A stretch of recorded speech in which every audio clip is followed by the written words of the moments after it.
ಸ್ವಲ್ಪನೇ weight loss ಆದರೂ ಕೂಡ ನಮ್ಮ ಎನರ್ಜಿ ಲೆವೆಲೇ ಬೇರೆ ಚೇಂಜ್ ಆಗಿಬಿಡುತ್ತೆ. ಸೊ ನನಗಂತೂ ಆಲ್ಮೋಸ್ಟ್ 1 kg ವೆಯ್ಟ್ ಲಾಸ್ ಆಗಿರೋದ್ರಿಂದ ಎನರ್ಜಿ ತುಂಬಾ ಚೆನ್ನಾಗಿದೆ.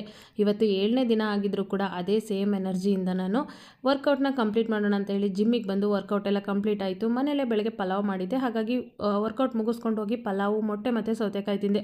ನನಗೆ ಒಂದು ಪ್ರಾಬ್ಲಮ್ ಏನಾಗ್ತಿದೆ ಅಂದರೆ ವರ್ಕೌಟ್ ಮುಗಿಸ್ಕೊಂಡು ಬರೋದೇ 12 ಗಂಟೆ ಆಗುತ್ತೆ. ಸೊ ಅವಾಗ ತಿಂಡಿ ತಿಂದರೆ ಮತ್ತೆ ಊಟ ಮಾಡೋದಕ್ಕೆ ಅಷ್ಟು ಹೊಟ್ಟೆ ಹಸಿಯೋದಿಲ್ಲ ಮತ್ತು ಅಷ್ಟೊಂದು ಇಂಟ್ರೆಸ್ಟ್ ಕೂಡ ಇರೋದಿಲ್ಲ. ಬಟ್ ಆದರೂ ಕೂಡ ಊಟನ ಸ್ಕಿಪ್ ಮಾಡಬಾರ್ದು ಅಂತ ಹೇಳಿ ಚಿಕನ್ ಸಲಾಡ್ನ ಮಾಡ್ಕೊಂಡು ತಿಂದೆ. ಇದ್ರ ರೆಸಿಪಿ ಬೇಕಾದರೆ ಕಮೆಂಟ್ ಮಾಡಿ.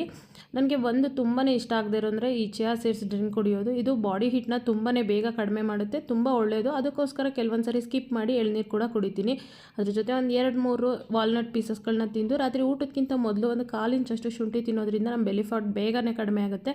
ಅದ್ರ ಜೊತೆ ಮಾಮೂಲಿಯಾಗಿ ವಾಕ್ನ ಕಂಪ್ಲೀಟ್ ಮಾಡಿ ರಾತ್ರಿ ಊಟಕ್ಕೆ ಚಪಾತಿ ಮತ್ತು ಚಿಕನ್ ಕರಿನ ತಿಂದೆ. ಇವತ್ತು ಈ ದಿನ ಆಗಿತ್ತು. Thank you.